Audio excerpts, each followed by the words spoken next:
இப்போ டெஸ்ட் பேட்சை பொறுத்து என்ன பண்ணணும் அப்படின்னா, நான் கொஸ்டின் பேப்பர் நிறைய சால்வ் பண்ணி பார்க்கணும். கொஸ்டின் பேப்பர் சால்வ் பண்ணி பார்க்கறதுக்கு முன்னாடி பேசிக்காக அதில் என்ன இருக்குது அப்படின்றத நம்ம படிக்கணும். இப்போ ஃபார் எக்ஸாம்பிள் இப்போ வந்து நான் வந்து ஜாயிண்ட் சிட்டிங் அப்படின்னு ஒன்று இருக்கும், கூட்டு கூட்டம் அப்படின்னு ஒன்று இருக்கும், சரிங்களா? இப்போ குரூப் 4ல் கேட்குறதா இருந்தால் என்ன கொஸ்டின் கேட்பாங்க அப்படின்னா, கூட்டு கூட்டம் அப்படின்றது நம்மளுடைய அரசியலமைப்பில் எந்த ஆர்டிக்கலில் எந்த ஷரத்தில் சொல்லியிருக்காங்க அப்படின்னு கேட்பாங்க. எந்த ஷரத்துங்க? 100. ஓகே. ஸோ இதுதான் வந்து குரூப் 4 லெவல் ஆஃப் கொஸ்டின் கேட்பாங்க. இன்னும் கூட கேட்பாங்க என்னன்னா, இந்த கூட்டத்தை கூட்டுபவர் யார் அப்படின்னு கேட்பாங்க. யார் கூட்டுவாங்க? அதுலேயும் நம்ம மிஸ் ஆகும். பிரசிடெண்டா இல்லை சபாநாயகரா, ஸ்பீக்கரா இல்லை பிரசிடென்ட் ஆஃப் இந்தியாவா அப்படின்ட்டு ஜெர்க் ஆகும். யாரு? ப்ரிசைடு ஓவர் தான் நம்மளுடைய லோக்சபா ஸ்பீக்கர். ஸோ நம்ம என்னன்னா, நம்ம படிக்கிற கொஸ்டின் அட்டன் பண்ணி பார்க்கறதுக்கு முன்னாடி ஒரு பேசிக்கான ஒரு விஷயத்தை நம்ம படிச்சிருப்போம். படித்ததை கொஸ்டின் பேப்பரில் அட்டன் பண்ணி பார்க்குறப்ப நமக்கு வந்து ஓகே நம்ம சரியாக படிச்சிருக்கிறோம் இல்லை தப்பாக படிச்சிருக்கோம், இன்னும் நம்ம நல்லா படிக்கணும் அப்படின்றது நமக்கு தெரியும் இல்லைங்களா?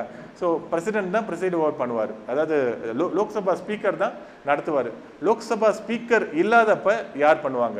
ஸோ அடுத்த லெவல், சரிங்களா?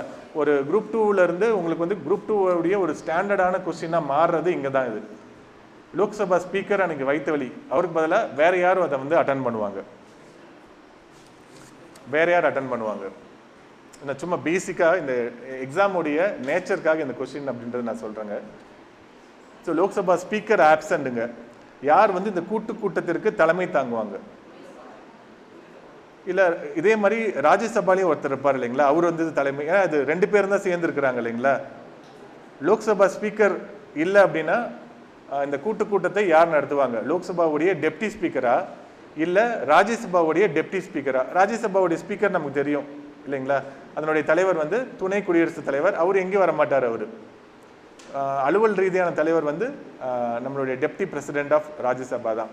ஓகே. துணை தலைவர் தலைமை தாங்குவாரா இல்லை சபாநாயகர் துணை சபாநாயகர் தலைமை தாங்குவாரா? துணை சபாநாயகர். துணை சபாநாயகரும் இல்லைன்னா யாரு? ஓகே. நமக்கு வந்து ஃபர்ஸ்ட் வந்து பார்த்தீங்க அப்படின்னா, இந்த கூட்டத்தை கூட்டுபவர் பிரசிடென்ட்டுங்க, அதுக்கு தலைமை தாங்குபவர் ஸ்பீக்கர். ஸ்பீக்கர் இல்லாதப்ப டெப்டி ஸ்பீக்கர் வருவார். டெப்டி ஸ்பீக்கரும் இல்லைன்னா டெப்டி ராஜ்யசபா, சரிங்களா? நம்மளுடைய துணை தலைவர், ராஜ்யசபாவுடைய துணை தலைவர் அப்படின்றவங்க தான் இருப்பாங்க. சார் கொஸ்டின் இது மாதிரிலாம் கேட்பாங்கன்னா கண்டிப்பாக இது மாதிரிலாம் எக்ஸ்பெக்ட் பண்ணுங்க, கண்டிப்பாக கேட்பாங்க. அவரும் இல்லைன்னா இப்போ நம்ம ஒரு எக்ஸாமுக்கு நம்ம படிக்கிறப்ப நம்மளே கேள்வி கேட்டுக்கணுங்க. நீங்கள் கேட்குற கேள்விக்கு நீங்கள் பதில் தேடுவீங்க இல்லைங்களா, அந்த பதில் தான் எக்ஸாமில் கேள்வியாக கேட்பாங்க. இல்லை நான் ஒரு மெட்டீரியல் நான் தரேன், அதை மட்டும் நான் படிக்கிறேன், அதுலேருந்து நான் வரணும், வரலன்னா நான் இன்ஸ்டியூட்டை திட்டுவேன் அப்படின்னா கண்டிப்பாக நீங்கள் உங்களை தான் திட்டிக்கணும். ஸோ இன்ஸ்டியூட் அப்படின்றது உங்களுக்கு ஒரு அவேர்னஸ் மட்டும்தான் கொடுப்பாங்க, உங்களை வழி நடத்துவாங்க. நீங்கள் தான் அதனுடைய டெப்த்தை எல்லாத்தையும் அறிஞ்சு படிக்கணுங்க. இது வந்து நீங்கள் 60,000 ரூபா கொடுத்து படித்தாலும் சரிங்க, 1,50,000 லட்ச ரூபா கொடுத்து படித்தாலும் சரி, நான் 1,50,000 லட்ச ரூபா ஒரு இன்ஸ்டியூட்டில் கொடுத்து படிக்கிறதுனால நான் பாஸ் ஆகலை அப்படின்னா அதுக்கு இன்ஸ்டியூட் ஒரு காரணமாக இருக்கலாம். ஆனால் நீங்கள் தான் முதற் காரணமாக இருப்பீங்க எல்லா இடத்துலையுமே. ஏன்னா அதே இன்ஸ்டியூட்டில் படித்து 1ஆம் ரேங்க் எடுக்கிறவங்களும் இருப்பாங்க, சரிங்களா? ஓகே. ஸோ என்னென்னா, இப்போ deputy Rajya Sabha speaker deputy chairman இல்லை அப்படின்னா நம்ம பாராளுமன்றத்தில் இருக்க ஏதாவது ஒரு உறுப்பினர் வந்து இந்த அவையை நடத்தலாம். மூத்த தலைவர் யாராவது ஒருத்தவங்க வந்து நடத்தலாம். ஓகே. ஜாயிண்ட் சிட்டிங் இது வரைக்கும் எத்தனை தடவை நடந்திருக்குங்க? 3 டைம்ஸ் நடந்திருக்கு. எந்தெந்த வருஷம் நடந்திருக்கு? ஓகே. 1961 நடந்திருக்கு. அப்புறங்க ஸோ என்னென்னா, இது மாதிரியான கொஸ்டின்லாம் உங்களுக்கு கேட்கறதுக்கு வாய்ப்புகள் நிறைய இருக்குது அப்படின்றதுனால நான் சொல்கிறேங்க. ஓகே. ஃபஸ்ட்டு வந்து 1961 டவுரி ப்ரொஹிபிஷன் பில் அப்படின்னு ஒன்று கொண்டு வந்தாங்க. அதுக்கு வந்து ராஜ்யசபாவில் பெரிய எதிர்ப்பு இருந்தது, லோக்சபாவில் பாஸ் பண்ணிட்டாங்க. ஸோ அதனால் அதுக்கு வந்து கூட்டம்னா எப்போ நடக்கும்? ஜாயிண்ட் சிட்டிங் எப்போ நடக்குங்க? ஸோ பொதுவாக நம்மளதில் ஒரு பில் வந்து என்ன ஆகும் அப்படின்னா, அது பாஸ் ஆகி ஆக்டாக மாறணும் அப்படின்னா 2 அவையிலையும் ஒப்புதல் அளிக்கணும். இந்த பண மசோதாவை தவிர, சரிங்களா? நிதி மசோதாவுக்கு லோக்சபாவில் நிறைவேறிச்சுனாவே அது மோஸ்ட்லி 14 டேஸ்க்குள்ளே இவங்க ரெஸ்பாண்ட் பண்ணினாவே நிறைவேறிடும். ஆனால் மற்ற எல்லா சட்டங்களும் ஒரு மசோதாவாக அறிமுகப்படுத்தப்படும், மசோதா வந்து சட்டமாக மாறும். அதில் பிரசிடென்ட் எப்போ சைன் போடுறாரோ அப்போவே அது வந்து கெசட்டில் போட்டுருவாங்க. கெசட்டில் போட்டாவே நடைமுறைக்கு வந்துடும் இல்லைங்களா. இதுதான் ப்ரொசீஜர். ஸோ இப்போ வந்து இந்த கூட்டம் அப்படின்றது 2 அவைக்கு இடையில பிரச்சனை இருக்கும். ஒரு அவை சொல்கிறத கேட்காது. எப்போ அது மாதிரி நடக்கும்? எப்போ நடக்கும்? இப்போ லோக்சபா ராஜ்யசபா ரெண்டுமே வந்து பிரசிடென்ட் ஆஃப் இந்தியா கீழே தான் இருக்குது இல்லைங்களா. இது 3 பேர் சேர்ந்தது தான் பார்லிமெண்ட் அப்படின்னு நம்ம சொல்கிறோம். ஸோ இந்த 3 பேர் சேர்ந்ததில் 3 பேருமே ஒரே மாதிரி தான் யோசிப்பாங்க மோஸ்ட்லி. இப்போ இருக்கக்கூடிய லோக்சபாவில், இதுக்கு முன்னாடி லோக்சபாவில் பார்த்தீங்க அப்படின்னா ஆளும் கட்சி வந்து லோக்சபாவில் மெஜாரிட்டியோடு இருந்தாங்க. ராஜ்யசபாவில் என்ன பண்ணாங்க, வித் அலையன்ஸோட கோயலேஷன் கவர்மெண்ட்டில் மெஜாரிட்டியோடு இருந்தாங்க. அப்போ என்ன ஆயிடுச்சு, நம்மளுடைய பிரைம் மினிஸ்டர் என்ன சொல்கிறாங்களோ அதை வந்து லோக்சபாவும் கேட்கும், ராஜ்யசபாவும் கேட்கும் இல்லைங்களா. பிரசிடென்ட் கண்டிப்பாக கேட்பார். மெஜாரிட்டி என்னவோ அதுதான் பிரசிடென்ட். ஆர்டிகல் 74 இல்லை அப்படின்னா நம்மளுடைய பிரசிடென்ட்டுக்கு வந்து ஒரு அதிபருக்கு உண்டான அதிகாரம் இருக்கும். ஆர்டிகல் 74 வந்து என்ன சொல்லுவாங்க, மினிஸ்ட்ரி வந்து என்ன சொல்லுதோ அதை தான் நீ கேட்டு செய்யணும், தன்னிச்சையாக நீ முடிவெடுக்க கூடாது அப்படின்றது சொல்லிடுவாங்க. ராஜேந்திர பிரசாத் வந்து இதை வயலேட் பண்ணாரு, ஆனாலும் அவர் தலையில கொட்டிட்டாங்க ஹிந்து பில்ல. சரிங்களா. ஓகே. ஸோ என்னன்னா உங்களுக்கு ஒரு கூட்டம் நடக்குது அப்படின்னா 2 அவையில நிறைவேற்ற முடியாம போறப்ப, இப்போ ஒரு கட்சிக்கு அவங்களுக்கு ராஜ்யசபாவில் மெஜாரிட்டி இல்லாத போகிறப்ப இது மாதிரி பிரச்சனைகள் வரலாம். சரிங்களா. அதுதான் முக்கியமான காரணம். ஸோ நம்மளுடைய வரதட்சணை தடுப்பு சட்டம் 1961 வந்தப்ப ராஜ்யசபாவில் அது நிறைவேறல, லோக்சபாவில் நிறைவேறிடுச்சு. ஆனால் அது கொண்டு வந்தே ஆகணும். நேரு வந்து இங்கே இருக்கக்கூடிய பெண்கள் எல்லாருமே கண்டிப்பாக உங்கள் பூஜை அறையில் வச்சு கும்புற அளவுக்கு பெரிய ஆள் அவர். ஸோ அவர் என்ன பண்ணாருன்னு சுதந்திரத்துக்காக ரொம்ப போராடினாரு. சரிங்களா. அது இல்லாமல் இப்போ இருக்கக்கூடிய விமன் வந்து இந்த லெவலில் இருக்கிறதுக்கு முக்கியமான காரணம் அவர் தான். சொத்துரிமை தந்தாங்க. சரிங்களா. அது மாதிரி வந்து விவாகரத்து உரிமை தந்தாங்க. இப்போ முன்னோர்கள் சொத்தில் மோஸ்ட்லி வந்து பார்த்தீங்கன்னா ஆண்களுக்கு மட்டும்தான் இருந்தது. ஆனால் ஆரம்பத்திலே கொண்டு வந்துட்டாங்க. இந்து கோட் ஆஃப் பில் அப்படின்றது கொண்டு வந்தாங்க. இல்லைன்னா 4-5 கல்யாணம் பண்ணிட்டு இருந்தாங்க. சரிங்களா. ஸோ அது மாதிரி முக்கியமான சட்டங்கள் எல்லாமே அவர் பீரியட்ல தான் கொண்டு வந்தாங்க. அம்பேத்கருக்கு இவருக்குமே கருத்து வேற்றுமை வரதுக்கு காரணமே இந்த பிரச்சனை தான், இந்து கோட் ஆஃப் பில் தான்.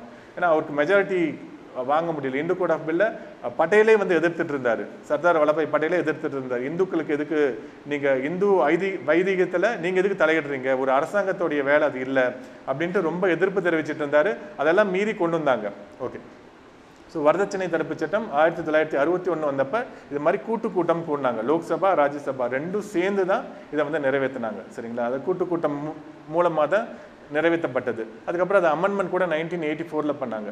ஓகே. வரதட்சணை அப்படின்றது ஆண் வீட்லேயோ பெண் வீட்லேயோ யாரோ ஒருத்தவங்க கம்பல் பண்ணி தரது. மோஸ்ட்லி பெண் வீட்டில் தரவங்களா இருந்தாங்க. நம்மளுடைய சட்டத்தின்படி இந்த பெண் வீட்டாருக்கு வருஷத்தில் அவங்களுடைய ஊதியம் அப்படின்னு ஒன்று இருக்கும், ஆனுவல் இன்கம் அப்படின்னு இருக்கும். அதில் எந்த அளவுக்கு கீழே வரதட்சணையாக கொடுக்கறதுக்கு சட்டத்தில் வழி இருக்குது அப்படின்னா 20% கீழே இருந்தால் அது நீங்கள் வரதட்சணையாக கொடுக்கலாம், சட்டப்படி கொடுக்கலாம். ஸோ ஒரு வீடு இருக்குது, அந்த வீட்டில் அவங்களுடைய மொத்த வருமானம், அப்பா அம்மாவுடைய மொத்த வருமானம் 10 லட்ச ரூபா அப்படின்னா நீங்கள் 2 லட்ச ரூபா வரதட்சணையாக தரலாம். அதுக்கு மேலே கொடுத்தா அது வயலேஷன்.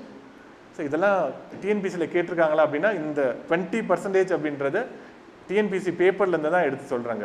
ஸோ என்னென்னா கொஸ்டினுடைய டெப்த்தை நீங்கள் பாருங்கள். நமக்கு எந்த வருஷம் அப்படின்னு தான் தெரியும் வரதட்சணை தடுப்பு சட்டம், அது கூட்டம் அப்படின்றது நிறைய பேருக்கு தெரியாது. ஆனால் என்ன கேட்டிருக்காங்கன்னா அந்த ஆக்டில் இருக்கக்கூடிய ப்ரொவிஷன்ஸை கேட்டிருக்காங்க. ஸோ அந்த லெவலுக்கு நம்ம டெப்த்தாக படிக்கணும். குரூப் 4 மாதிரி ஸ்கூல் புக்கை மட்டுமே படிச்சுட்டு இந்த எக்ஸாமை நம்மளால் அப்ரோச் பண்ண கூடாதுங்க. நிறைய பேர் வந்து இந்த எக்ஸாம் எழுதிட்டு வெளியே வரப்ப நிறைய பேர் வீரமாக சொல்லிட்டு இருந்தாங்க ரொம்ப நல்லா பண்ண அப்படின்ட்டு. ஸோ எவ்வளோ கடைசியாக கீ போட்டு பார்த்து எவ்வளோ வருது அப்படின்னா 155 தான் வருது அப்படின்னாங்க. ஸோ என்னன்னா பார்க்கறதுக்கு டிஎன்பிசி எக்ஸாம் வந்து இப்போ கேட்கறது வந்து எளிமையாக இருக்கிற மாதிரி இருக்கும். ஆனால் எல்லாத்துலேயும் ஏதாவது ஒரு ட்விஸ்ட்டு டேர்னு வச்சுருக்காங்க. இப்போ கூட இந்த மாம்பழமா மாங்காய்ங்களா, மாம்பழம் நம்ம எல்லாருமே முட்டாளாக்கிட்டாங்க இல்லைங்களா. ஏதோ ஒரு அறிவாளி அப்படின்ற ஒரு வார்த்தையை சொல்லி ரொம்ப என்னன்னா ரொம்ப சூப்பரான கொஸ்டின் அது. அது வந்து ஆர்எஸ் அகர்வாலே இருக்குங்க. இது வந்து ப்ரீவியஸ் இயர் கொஸ்டின் தான். அது வந்து நம்ம குரூப் 4 குரூப் 2 மாதிரியான தேர்வில் அது கேட்கல. ஆனால் வேற ஏதாவது ஒரு தேர்வில் கேட்டிருப்பாங்க. அந்த கொஸ்டின் நீங்கள் பார்த்த உடனே என்ன தோணும், ஓகே நம்ம யோசிக்கிறது கரெக்டு தான் அப்படின்ட்டு டைரெக்டாக நம்ம வந்து 0 அப்படின்றத போட்டிருப்போம். ஆனால் கொஞ்சம் உட்காந்து ஒருத்தவங்க எக்ஸ்பிளைன் பண்ணதுக்கப்புறம் நம்மளுடைய அறியாமையை நம்ம உணர்வோம். அந்த சமயத்தில் ஐயோ இது தெரியாமல் போயிடுச்சு, சரி நம்ம இந்த எக்ஸாமில் ஃபெயில் ஆகிறதுக்கு முழு தகுதி இருக்குது அப்படின்ட்டு அந்த பேப்பர் உங்களை வந்து நினைக்க வைக்கும். ஸோ நான் பொதுவாக ஒரு சில எக்ஸாமுக்கு சுமாராக படிச்சுட்டு போய் ஃபெயில் ஆகிட்டோம் அப்படின்னு வச்சுக்கோங்களேன், நானே சொல்லிப்பேன் இந்த எக்ஸாமில் நான் கண்டிப்பாக பாஸ் பண்ணக்கூடாது, அப்படின்றத நமக்கு நாம சொல்லிப்போங்க. ஓகே, ஸோ இப்போ வந்து ரீசனிங் கூட இருக்குது இல்லைங்களா? ரீசனிங்கில் இப்போ நான் சொல்கிற ரீசனிங்கில் நான் வந்து ஒரு ஆல்ஃபா நியூமரிக் ரீசனிங்னு வச்சுக்கோங்களேன். அதில் நான் ஒரு 3 லெட்டர் சொல்கிறேன் சரிங்களா, 3 காம்பினேஷன் சொல்கிறேன். 4வது 5வது 6வது என்ன இருக்கும் அப்படின்னு நீங்கள் சொல்லுங்கள். ஸோ ஃபஸ்ட்டு வந்து பார்த்தீங்கன்னா ஏபிசி, அடுத்து என்னென்னா டி, எல்லாருக்கும் தெரியும் இல்லைங்களா? இதே மாதிரி தான் சீக்வன்ஷியலாக வர்றது தான். ஃபஸ்ட்டு வந்து எஸ்டி சரிங்களா, கமா, அடுத்தது வந்து என்டி எழுதி கூட செஞ்சுக்கோங்க சரிங்களா. ஸோ 3வது 4வது 5வது சீரீஸாக இது என்ன வரும் அப்படின்றத கண்டுபிடிக்கிறது கண்டிப்பாக நான் சொல்கிறேங்க. இங்கே இருக்கவங்க ஒருத்தன் கூட இதுக்கு ஆன்சர் சொல்ல மாட்டீங்க, உறுதியாக சொல்கிறேன். ஸோ நம்ம ஈகோ இது மாதிரி தூண்டி விடணும் சரிங்களா, அப்போ தான் நமக்கே ஒரு வீரம் வரும். ஃபஸ்ட்டு வந்து எஸ்டி, அடுத்து என்டி, அடுத்து ஆர்டி, அடுத்து 4வது 5வது 6வது என்ன வரும்? எஸ்டி, என்டி, ஆர்டி. 1 minute சால்வ் பண்ணுறவங்களுக்கு கண்டிப்பாக நான் 100 rupees தரேங்க, ஷுவராக தரேன், 100 rupees தரேன். என்கிட்ட இல்லை, கடன் வாங்கியாவது தரேன். இப்பயே நான் 1 நிமிஷத்துக்குள்ளே பண்ணணும். எஸ்டி, என்டி, ஆர்டி. 1 minute முடிஞ்சது, எனக்கு 100 ரூபாய் மிச்சம். எப்படி ட்ரை பண்ணி பார்த்தீங்க? நம்பர் போட்டு பார்த்துருப்பீங்க. ஆருக்கு என்ன வரும், டிக்கு என்ன வரும், 4 வரும். இது கூட்டினா எவ்வளோ வருது, அதை விட அடுத்த நம்பர் எவ்வளோ வருது. ஸோ இது மாதிரி தான் நம்ம யோசிப்போம். ஸோ லாஜிக்கல் ரீசனிங் சரிங்களா நம்ம பண்ணுறது. ஸோ இவங்க வந்து என்ன பண்ணுவாங்க, இதை ரீசனிங்காக கூட கேட்டுருவாங்க. ஸோ என்ன ஆகும் அப்படின்னு பார்த்தீங்கன்னா, ஆல்ஃபா நியூமரிக்காக இல்லாமல் ஒன்லி ஆல்ஃபாவை மட்டும் வச்சு கேட்பாங்க. இதெல்லாம் ஆல்ஃபானா லெட்டர் மட்டும் வச்சு கேட்குறது, ஆல்ஃபா நியூமரிக்னா நீங்கள் போடுற கால்குலேஷன் போட்டு வர்றது சரிங்களா. ஸோ அடுத்தது வந்து என்ன வரும் அப்படின்னு பார்த்தீங்க அப்படின்னா டிஹெச், டிஹெச், அடுத்ததும் டிஹெச், அடுத்ததும் டிஹெச். நான் 3 கேட்டிருந்தேன் இல்லைங்களா? ஆன்சர் சொன்னதுக்கப்புறம் நமக்கு லாஜிக் தெரியாது. டிஹெச், டிஹெச், டிஹெச் எப்படி? ஃபர்ஸ்ட், செகண்ட், தேர்ட், ஃபோர்த், கடைசி 2 லெட்டர் மட்டும் எடுத்துக்கோங்க. ஃபஸ்ட்டு கடைசி எஸ்டி வருதுங்களா, செகண்ட் எண்டு என்டி வருதா? சார் இது மாதிரிலாம் கேட்பாங்க அப்படின்னா இது மாதிரி தான் கேட்பாங்க. மாங்காய் சம் கேட்குறாங்கன்னா கண்டிப்பாக இது மாதிரி சம்மும் கேட்பாங்க. இதுவும் பார்த்தீங்கன்னா உங்களுக்கு RS அகர்வால்லே இருக்குங்க ரீசனிங்கில். இது SSCயில் ரொம்ப ஃபெமிலியரான கொஸ்டின். இது எல்லாமே நமக்கு மெயின்ஸ்க்கு வந்து இது மாதிரியான கொஸ்டின் வந்து கண்டிப்பாக எக்ஸ்பெக்ட் பண்ணலாம். நம்ம இது மாதிரி கண்டிப்பாக கேட்பாங்க, உறுதியாக கேட்பாங்க. அதான் நம்ம சொன்னதுக்கப்புறம் ஓகே இது இருக்கலாம். என்னென்னா நம்ம பல டைமென்ஷனில் யோசிக்கணும். அந்த நேரம் அந்த ஸ்டிப்புலேட்டட் டைம் 30 செகண்ட் 45 செகண்ட் இருக்கும். அதுக்குள்ளே எவ்வளோ பெர்முடேஷன் காம்பினேஷன் போட்டு நம்ம யோசிக்கிறோம் அப்படின்றத ரொம்ப முக்கியம். இப்போ குரூப் 2வை பொறுத்த வரைக்கும் உங்களுக்கு வந்து ப்ரிலிமினரி கொஞ்சம் ஈஸியாக தான் இருக்கும். ஈஸி மீன்ஸ் என்ட்ரி வந்து ஈஸியாக இருக்கும். கொஸ்டின் பேப்பர் வந்து டஃப்பாக இருக்கும். கொஸ்டின் பேப்பரில் வந்து மேக்ஸ் வந்து இப்போ கேட்ட மேக்ஸை விடவே கொஞ்சம் டஃப்பாக இருக்கிறதுக்கு நிறைய வாய்ப்புகள் இருக்குங்க. இப்போ குரூப் 4ல் கேட்டதை விடவே இன்னும் கொஞ்சம் டஃப்பாக கேட்பாங்க, இன்னும் கொஞ்சம் ஸ்டாண்டர்டாக கேட்பாங்க. குரூப் 4 பொறுத்த தமிழ் கேட்ட அளவுக்கே தான் கேட்க முடியும். ஏன்னா அதுவும் வந்து உங்களுக்கு 10th ஸ்டாண்டர்டில் அளவுக்கு தான் கேட்பாங்க. ஸோ இதுவும் அதே லெவலில் தான் இருக்கும், ஒன்றும் பெருசாக வித்தியாசம் இருக்காது. இன்ஃபேக்ட் உங்களுக்கு சிறப்பு தமிழ்களில் தான் நிறைய கேட்டிருந்தாங்க. 11th 12th இருந்தெல்லாம் கேட்டிருந்தாங்க. அதை மிஸ் பண்ணிட்டு போனவங்க நல்லா மாட்டிட்டாங்க. அதே மாதிரி ஜிஎஸ் பார்ட் வந்து உங்களுக்கு 11th 12th நிறைய கொஸ்டின் எடுத்திருந்தாங்க. 11th economics, 12th political science, 11th ஹிஸ்ட்ரியிலேருந்து நிறைய கேள்வி கேட்டிருந்தாங்க. இந்த ஸ்கூல் புக்கோட மேப் பண்ணி நிறைய பேர் வீடியோலாம் போட்டிருப்பாங்க, நீங்கள் பார்த்தீங்கன்னா தெரியும். ஆனால் இந்த எக்ஸாமை பொறுத்த வரைக்கும் 10th ஸ்டாண்டர்ட் தான். குரூப் 4 பொறுத்த வரைக்கும் 10வது பாஸ் பண்ணியிருந்தால் போது இந்த எக்ஸாம் எழுதலாம். அவனே சொல்லுவான் 10ஆம் வகுப்பு தரம் தான் சொல்லுவான். அப்புறம் எப்படி அவன் 11th கேட்கலாம்? நம்ம கேஸ் போடலாமா? எதுவுமே போட முடியாது இல்லைங்களா? ஸோ நம்ம ஸ்கூல் புக்கில் இருக்கிறது ஒரு பேசிக்ஸ் தான். அதுலேருந்து நீங்கள் கொஞ்சம் எக்ஸ்ட்ராவும் படிக்கணும் அப்படின்றதுனால தான் கேட்குறாங்க. ஸோ ரெண்டுமே 12th ஸ்டாண்டர்ட் அளவு கேட்டிருக்காங்க. சிலதெல்லாம் டிகிரி ஸ்டாண்டர்ட் அளவுக்கு கேட்டிருக்காங்க. அப்படின்னா குரூப் 2 டஃப்பாக இருக்கும். எதனால் ஈஸியாக இருக்கும் அப்படின்னா உங்களுக்கு என்ட்ரி மெயின்ஸ்க்கு போகிறதுக்கான வாய்ப்புகள் ரொம்ப நிறையா இருக்கும். நான் படிக்காமவே நான் இந்த டெஸ்ட்டு மட்டும் எழுதிட்டு நேரம் கிடைக்கிறப்ப படிச்சுட்டு இருந்தேன் அப்படின்னா கண்டிப்பாக நீங்கள் ப்ரிலிமினரி நீங்கள் நல்லா பிரைட்டாக இருந்தீங்கன்னா பாஸ் பண்ணிடலாம், வாய்ப்புகள் நிறையா இருக்குங்க. ஆனால் நீங்கள் மெயின்ஸில் போய் மாட்டிப்பீங்க. மெயின்ஸில் 2 இருக்குது, டெஸ்கிரிப்டிவும் இருக்குது, அதே மாதிரி அப்ஜெக்டிவும் இருக்குது. ஒன்றுத்துக்கு நம்ம இந்தியாவை ஃபோக்கஸ் பண்ணி படித்தோம் அப்படின்னா ஒன்று தமிழ்நாடு ஃபோக்கஸ் பண்ணி படிக்கணும். இப்போ என்ன பண்ணுவாங்க, இந்த டாப் இப்போ ஒரு 200 வேகன்சி இருக்குது அப்படின்னா குரூப் 2ல், குரூப் 2A வந்து ஒரு 2400 வேகன்சி இருக்குது அப்படின்னா என்ன பண்ணுவாங்க அப்படின்னா, ஸோ 2400 + 200 2600 × 10 26,000 பேர் உங்களுக்கு வந்து எடுப்பாங்க, 26,000 எடுப்பாங்க. அந்த 26,000ல் உங்களால் ஈஸியாக போயிட முடியும். இந்த டாப்பில் இருக்காங்க இல்லைங்களா 2,000 பேர், அவங்க இந்த 2 எக்ஸாமுமே எழுதுவாங்க.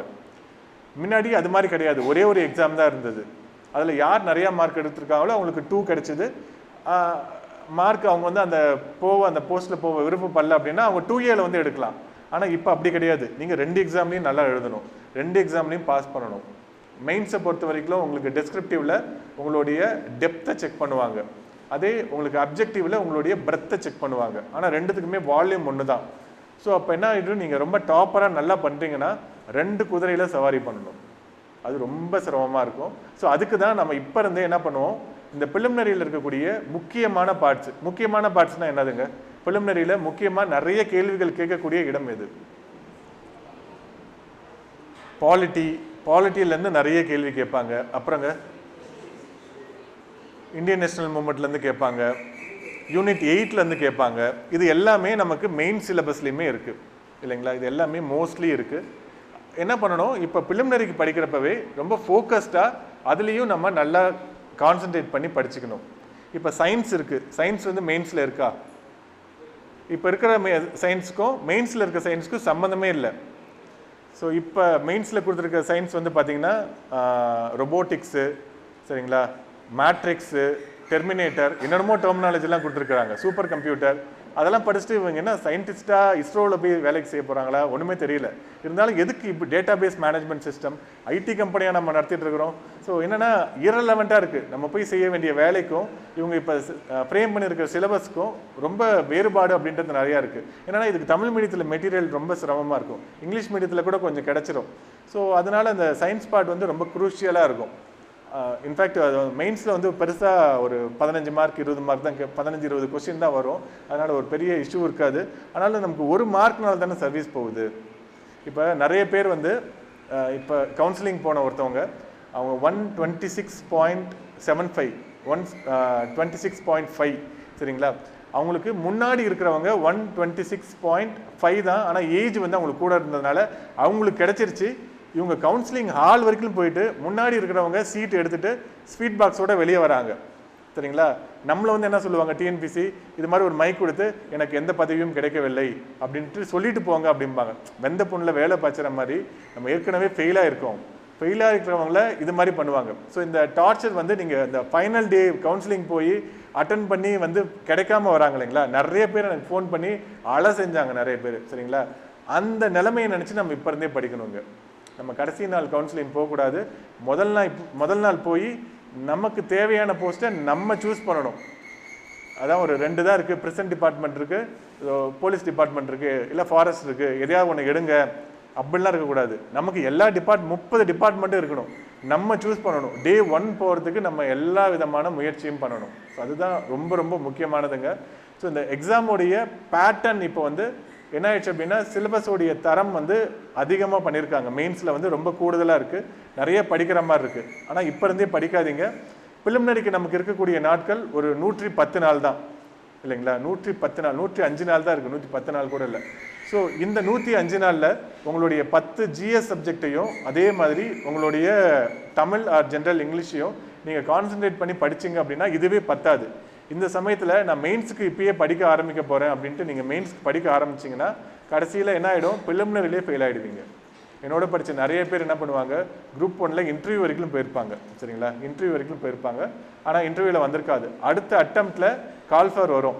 என்ன பண்ணுவாங்க, இவங்க ரொம்ப ஆர்வக்கோளராக எடுத்த உடனே மெயின்ஸ்க்கு படிக்க ஆரம்பிச்சிருவாங்க. குரூப் 1 மெயின்ஸுக்கு படிப்பாங்க. ஆனால் என்ன ஆகிடும், குரூப் 1ல் இப்போ டஃபஸ்ட் எக்ஸாம் டிஎன்பிசி கண்டக்ட் பண்ணுறதுல எது அப்படின்னா குரூப் 1 பிலிமினரி எக்ஸாம் தான். பிலிமினரிலே ஃபெயில் ஆகிடுவாங்க. அதாவது இன்டர்வியூ வரைக்கும் போனவங்க பிலிமினரிக்கு படிக்காமல் மெயின்ஸுக்கு படித்ததுனால அவங்க வந்து பிலிமினரிலே ஃபெயில் ஆகிட்டாங்க. ஸோ இது மாதிரியான நிலைமை நமக்கு வந்துடக்கூடாதுங்க. பிலிமினரி மட்டும்தான் படிங்க, மெயின்ஸ்க்கு ஒரு எழுத்து கூட படிக்கணுன்ற அவசியமே கிடையாதுங்க. அந்த சிலபஸ்லாம் டவுன்லோடே பண்ணாதீங்க, பிரிண்ட் அவுட்டே எடுக்காதீங்க. பிலிமினரிக்கு இப்போ என்ன இருக்கோ அதை ஃபோக்கஸ் பண்ணி படிங்க. நீங்கள் நல்ல இந்த டாப்பரில் நீங்கள் நல்லா யோசிச்சு பார்த்தீங்க அப்படின்னா அவங்க என்ன சொல்லுவாங்கன்னா, நான் பிலிமினரி நல்லா படித்தேன், மெயின்ஸ் நல்லா படித்தேன், எனக்கு நல்ல போஸ்ட் வந்துருச்சு அப்படின்னு சொல்லுவாங்க. ஒரு சிலர் என்ன பண்ணுவாங்க, பிலிமினரி படிக்காமல் கடைசி 1 மாதம் மட்டும் படிச்சுட்டு அவங்க வந்து இந்த பிலிமினரியில் ஓரளவு பாஸ் பண்ணிடுவாங்க. ஆனால் மெயினில் வந்து மாட்டிப்பாங்க. நம்ம இதை 3த்தையும் சேர்த்து தான் படிக்கணும். இன்டர்வியூ இப்போ இல்லைங்க, சரிங்களா? ஸோ என்னென்னா அந்தந்த ஸ்டேஜில் அதை நம்ம கரெக்டாக பண்ணோம் அப்படின்னா நம்ம நினைக்கிற வேலை கண்டிப்பாக நமக்கு கிடைக்குங்க, சரிங்களா? ஓகே. ஸோ டெஸ்ட் பேட்ச் வந்து உங்களுக்கு வந்து இப்போ ரெகுலராக ஞாயிற்றுக்கிழமை காலையில் 1 மதியானம் 1 அப்படின்னு இப்போதைக்கு பிளான் பண்ணியிருக்குங்க. காலையில் GS 150 கொஸ்டின் நடக்கும், மதியானம் வந்து general Tamil or general English இருக்கும், அது இல்லாமல் உங்களுக்கு மேக்ஸும் கரண்ட் அஃபேர்ஸும் இருக்கும். இதனுடைய எக்ஸ்ப்ளனேஷன் வீடியோ தனியாக நம்ம போடுவோம். ஸோ அது நீங்கள் பார்த்துக்கோங்க, அது ரொம்ப யூஸ்ஃபுல்லாக இருக்கும். நான் ஃபஸ்ட்டு வீடியோ நான் இன்றைக்கி ஓப்பனில் போடுறேன், அதை நீங்கள் பாருங்கள், சரிங்களா? அந்த சப்ஜெக்டை கிராஷ் கோர்ஸ் மாதிரி எடுத்து சீக்கிரமாக முடித்து அதை ரிவிஷன் பண்ணணும் அப்படின்னா அது உங்களுக்கு வெரி யூஸ்ஃபுல். ஸோ இது மாதிரி மைக் வச்சுட்டு நம்ம சொல்ல முடியும், ஆனால் ஒரு 150 கேள்வி நம்ம சொல்லணும் அப்படின்னா ஒரு 4 மணி நேரம் 5 மணி நேரம் ஆகிடும், சரிங்களா? உங்களாலையும் உட்கார முடியாது, சொல்கிறது ரொம்ப சிரமமாக இருக்கும். அதனால் நாங்கள் வந்து என்ன பண்ணுறோம், அதை ரெக்கார்டடாக பண்ணி உங்களுக்கு அப்லோட் பண்ணுறோம். லைவ் கிளாஸில் கூட பண்ணலாம், அதான் ரெக்கார்ட் பண்ணி அதை திருப்பி பார்க்கறதுக்கு கொஞ்சம் சிரமமாக இருக்குது. அதனால் ரெக்கார்ட் பண்ணி வீடியோவாக அப்லோட் பண்ணிடுறோம், அது வந்து உங்களுக்கு ரொம்ப யூஸ்ஃபுல்லாக இருக்கும், சரிங்களா? ரெகுலர் பேட்ச் வந்து இப்போ நாளையிலேருந்து உங்களுக்கு கிளாஸஸ் நடக்குங்க. நம்ம டெஸ்ட் பேட்சில் என்ன ஷெட்யூல் நம்ம இப்போ கொண்டு வரோமோ அதை நம்ம கவர் பண்ணி உங்களுக்கு ஞாயிற்றுக்கிழமைக்கு டெஸ்ட் எழுதுகிற மாதிரி கவர் பண்ணிவிடுவோம். இது வந்து வேகமாக நடத்தக்கூடியதாக இருக்கும், புதுசாக வந்திருக்கவங்களுக்கு ரொம்ப யூஸ்ஃபுல்லாக இருக்கும். நான் 150+ நான் போட்டிருக்கேன் அப்படின்றவங்களுக்கு கண்டிப்பாக வந்து நீங்கள் டெஸ்ட் பேட்சில் சேர்ந்துக்குவாங்க, அதுதான் உங்களுக்கு உத்தமமான கிளாஸு, சரிங்களா? அதை நீங்கள் ஃபாலோ பண்ணிட்டு இருந்தாவே போதும், கண்டிப்பாக அந்த எக்ஸாமில் நம்ம பாஸ் பண்ணிடலாங்க, சரிங்களா? ஸோ எனி டவுட்டுங்க இந்த எக்ஸாம் பற்றி ஏதாவது உங்களுக்கு டவுட் இருக்கா? எதாக இருந்தாலும் கேளுங்க, ரொம்ப சில்லியாக இருந்தால் கூட ஒன்றும் பிரச்சனை இல்லை. கரண்ட் அஃபேர்ஸு 2018, 19 அது மாதிரி ஏதாவது இருந்தது அப்படின்னா அதை படிக்க வேண்டாம். எந்த வருஷத்தை நம்ம படிக்கிறது? இப்போ கேட்குறதெல்லாம் 10 வருஷம் முன்னாடி 7 வருஷம் முன்னாடின்னு கேட்குறாங்க. நம்ம நியூஸ் பேப்பர் ஓரளவு படிச்சுட்டு இருந்தாவே இப்போ இருக்கக்கூடியதை அட்டன் பண்ணிடலாங்க. கரண்ட் அஃபேர்ஸ் வந்து இப்போ 2017, 2014 இருக்கிறத ஒன்று எடுத்து கேட்குறாங்க அப்படின்னா அதை யாருமே படிச்சிருக்க மாட்டாங்க. எல்லாருக்குமே டஃப்பு தான், எல்லாருக்குமே டஃப்பாக இருக்குது அப்படின்றப்ப நமக்கு லக் இருந்துச்சுன்னா ஃபேவராக இருக்கும், இல்லைன்னா ஒன்றும் பிரச்சனையே இல்லை. இந்த காம்படிஷன் 200 கொஸ்டினுக்கு இல்லாமல் 190 கொஸ்டினுக்கு தான் இருக்கும், சரிங்களா? அந்த 10 மார்க்கை நான் பிடிக்க போகிறேன் அப்படின்ட்டு கடந்த 10 வருஷத்துக்கு கரண்ட் அஃபேர்ஸ் படிச்சிங்க அப்படின்னா ஆர்டிகல் 21A வந்து என்ன சொல்லுது அப்படின்றதே நீங்கள் மறந்துடுவீங்க, உங்கள் வீட்டுக்கான அட்ரஸையே மறந்துடுவீங்க. அதை நமக்கு எப்பயுமே வந்து கொஞ்சோண்டு பணம் போட்டு அதிகமான லாபம் தான் நம்ம எப்பயும் எதிர்பார்ப்போம். அதே மாதிரி தான் கொஞ்சோண்டு நம்ம படிக்கணும், நிறைய கொஸ்டின் அதுலேருந்து வரணும். இப்போ பாலிட்டி படிக்கிறதே கொஞ்சம் தான் இருக்கும், அதுலேருந்து நிறைய கேள்வி வரும். அப்போ அதை நல்லா ஸ்ட்ரென்தன் பண்ணுங்கள், சரிங்களா? டிவியேட்டே ஆகக்கூடாது. நம்ம சயின்ஸை நான் படிக்க போகிறேன், நான் ஒரு BSc டிகிரி வாங்க போகிறேன் அப்படின்னு இருந்தீங்க அப்படின்னா அதனால் ஒரு புண்ணியமும் கிடையாது. சயின்ஸை வந்து ஸ்கூல் புக் லெவலில் 9th 10th அதை மட்டும் படித்தா போதுங்க, வேறு எதையுமே படிக்க தேவையில்லை. சயின்ஸும் இதே மாதிரி தான். ஒரு கொஸ்டின் கேட்பாங்க, அது கொஸ்டின் செட்டருக்கே அந்த கொஸ்டினுக்கு வந்து தெளிவாக தெரியாது, சரி கேட்டு வைப்போம் நம்ம தெளிவோம் அப்படின்னு கேட்பாங்க. இப்போ கூட பார்த்தீங்கன்னா TNPSசியில் கீ கூட இன்னும் கூட போடவே இல்லை. ஒரு சில கொஸ்டின்லாம் அவங்களுக்கே டவுட்டாக இருக்குது போல், இன்னும் கீ போடாமல் இருக்காங்க. ஸோ அது மாதிரி கொஸ்டின் நம்ம தேடி போய் பிடிப்போம். இது UPSசியில் இருக்கக்கூடிய ட்ரெண்டு என்ன பண்ணுவாங்கன்னா, ஏதாவது ஒரு இடத்துல இருக்கக்கூடிய ஒரு ட்ரைபோட ஒரு ஃபெஸ்டிவல் கேட்டுருவானுங்க, இல்லை அந்த ட்ரைப் வந்து எந்த ஸ்டேட்டில் இருக்கிறாங்க அப்படின்றத கேட்டுருவாங்க. அந்த பசங்க என்ன பண்ணுவாங்க, ஒரு ட்ரைப் பற்றி கண்டிப்பாக ஒரு கேள்வி வருதுன்ட்டு இந்தியாவில் இருக்கிற எல்லா ட்ரைபையும் படிச்சுட்டு இருப்பானுங்க. இதை விட்டுட்டு உகாண்டா, எத்தியோப்பியா அங்கே இருக்கக்கூடிய ட்ரைப்லாம் கேட்பானுங்க. UPSசியில் என்ன வேணால் கேட்பாங்க இல்லைங்களா, இது எல்லாத்தையும் படிச்சுட்டு வந்து கேட்பாங்க, சரிங்களா? கொஸ்டின் வந்து எப்படி கேட்பாங்கன்னா, இந்தியாவில் எந்த ட்ரைப் வந்து மேக்ஸிமம் இருக்கிறாங்க, அது TNPSசி படிக்கிறவனே ஆன்சர் பண்ணிவிடுவான். ஸோ இது மாதிரி ஒரே ஒரு விஷயத்தை ஃபோக்கஸ் பண்ணி நிறைய படிக்காதீங்க. நம்ம படிக்கிறது கொஞ்சமாக இருந்தாலும் மார்க் நிறையா வரையமான விஷயத்த படிக்கணும். யூனிட் 8லாம் படிக்கலாம், திருக்குறள்லாம் படிக்கலாம். திருக்குறள் கூட ஸ்கூல் புக்கில் இருக்கிறத நல்லா படிக்கலாம். 1330 படிக்கணுன்ற அவசியம் கிடையாதுங்க, சரிங்களா? இப்போ யாரும் அதை படிக்கவும் மாட்டாங்க, அதை புரிஞ்சுக்கவும் செய்யணும். ஸோ அதனால் இப்போ கொஸ்டினும் அது மாதிரி தான் கேட்குறாங்க. ஓகே, வேறு ஏதாவது டவுட்டுங்க? ஸோ எனி டவுட் எதாக இருந்தாலும் கேட்கலாங்க.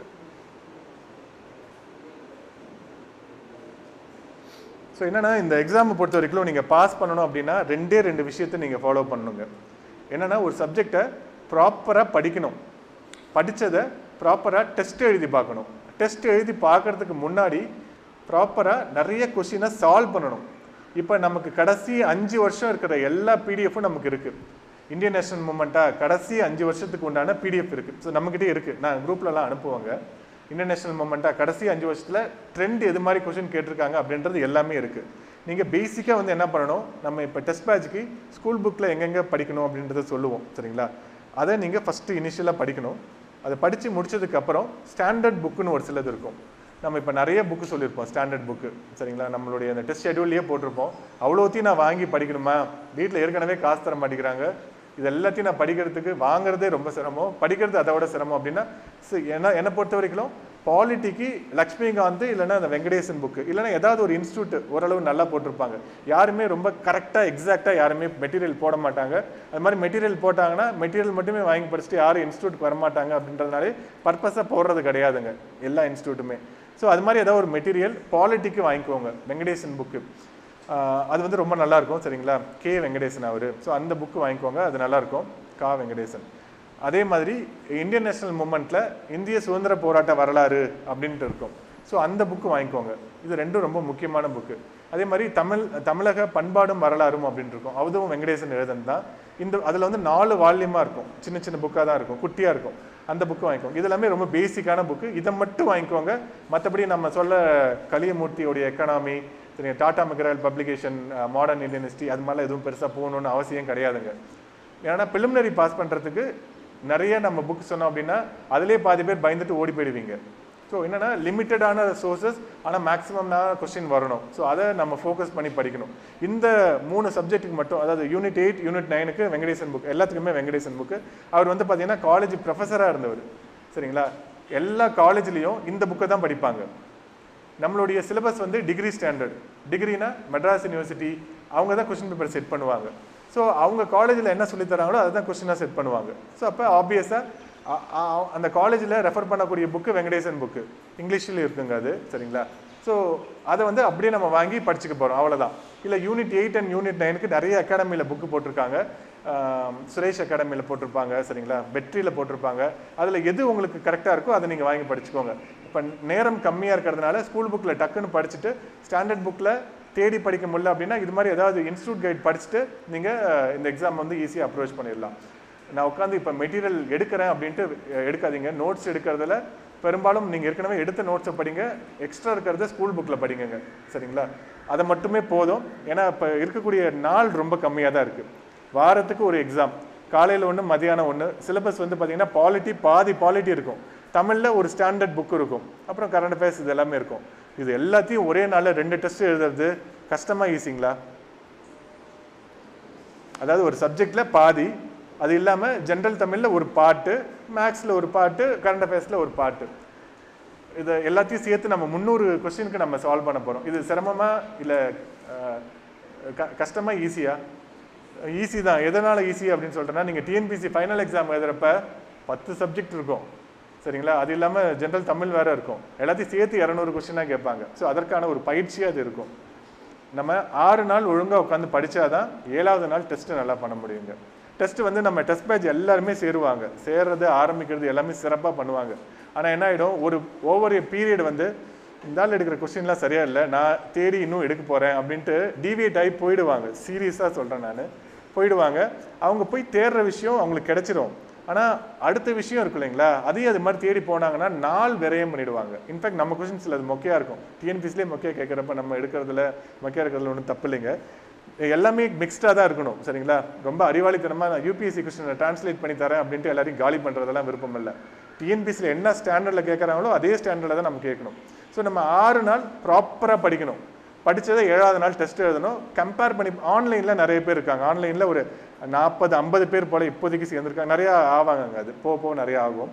ஸோ என்னென்னா, அந்த காம்படிஷனில் நான் எத்தனாவது ரேங்க் எடுக்கிறேன், இப்போ 100 பேர் இங்கே இருக்கிறாங்க அப்படின்னா அந்த 100 பேரில் நான் முதல் ரேங்க் எடுக்கிறேன் அப்படின்னா கண்டிப்பாக உங்களுக்கு டிஎன்பிசிலேயும் நல்ல டாப் ரேங்க் வரும். இங்கே இருக்கிறவங்க எல்லாருமே மிக்ஸ்டு சரிங்களா. இப்போ 2Aல கவுன்சிலிங் போயிட்டு வராதவங்க, 2Aல பார்டர் மார்க் எடுத்தவங்க, 145 எடுத்து ஜென்ரல் கேட்டகரியில் இருக்கிறனால வேலை கிடைக்கும், எல்லாருமே இருப்பாங்க. ஸோ நல்ல பெஸ்ட்டான ஆன்சர் எழுதுறவங்க நிறைய பேர் இருக்காங்க, நிறைய மார்க்கும் அவங்களுக்கு வரும். அப்படின்றக்கப்ப நம்ம வந்து இந்த லிஸ்ட்டில் நான் டாப்பாக வரணும் அப்படின்றது ரொம்ப முக்கியம். எப்பயுமே இதை கண்டினியூஸாக ஃபாலோ பண்ணுங்கள். ஸோ இந்த டைம் வந்து என்னென்னா, இப்போ டெஸ்ட்டுக்கு நீங்கள் வரலன்னா அங்கே ஃபோன் பண்ணி திட்டலாம் செய்வாங்க சரிங்களா. நான் வந்து எப்பயுமே என்ன பண்ணுவேன் அப்படின்னா, நீங்கள் நல்லா என்னால் முடிஞ்ச அளவுக்கு நல்ல விஷயங்கள் நான் உங்களுக்கு கொடுப்பேன், நீங்கள் எடுத்துக்கோங்க, எடுத்துக்காம போங்க அப்படின்னு சொல்லுவேன். ஆனால் இந்த டைம் வந்து இல்லை உங்களையும் ஃபாலோ பண்ணணும், அதுக்குன்னு தனியாக ஆள் போட்டு உங்களை ஃபாலோ பண்ணணும். ஏன் டெஸ்ட் எழுதலை, ஏன் இந்த டைம் வந்து மார்க் கம்மியாகிடுச்சு, அது எல்லாத்தையுமே கேட்குறதுக்கு ரெடி பண்ணியிருக்கோங்க சரிங்களா. அதுதான் ரொம்ப முக்கியம்.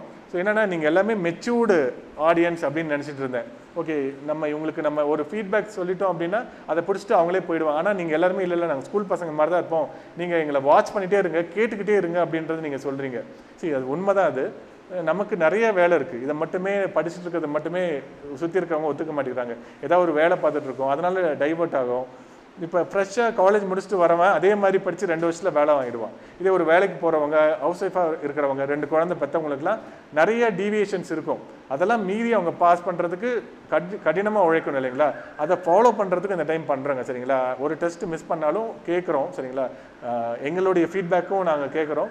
ஸோ நீங்களும் சொல்லுங்கள் என்ன பண்ணுறது அப்படின்ட்டு சரிங்களா? ஸோ ஹோலிஸ்டிக்காக இருக்கும். நீங்கள் கண்டினியூஸாக இந்த கிளாஸில் வந்தீங்க அப்படின்னா கண்டிப்பாக மெயின்ஸில் ரொம்ப ஈஸியாக உங்களால் நல்ல சர்வீஸ் வாங்குற அளவுக்கு இப்பயே ஒரு ஃபவுண்டேஷனை கண்டிப்பாக போட முடியுங்க சரிங்களா? ஸோ இன்னும் ஒரு கொஞ்சம் நேரம் மட்டும், ஒரு 20 நிமிஷம், ஒரு 10 நிமிஷம் மட்டும் மேக்ஸும் அப்புறம் ஜென்ரல் தமிழ் பற்றி மட்டும் சொல்கிறாங்க. ஸோ அதை மட்டும் நீங்கள் கேட்டுக்கோங்க. ஓகே.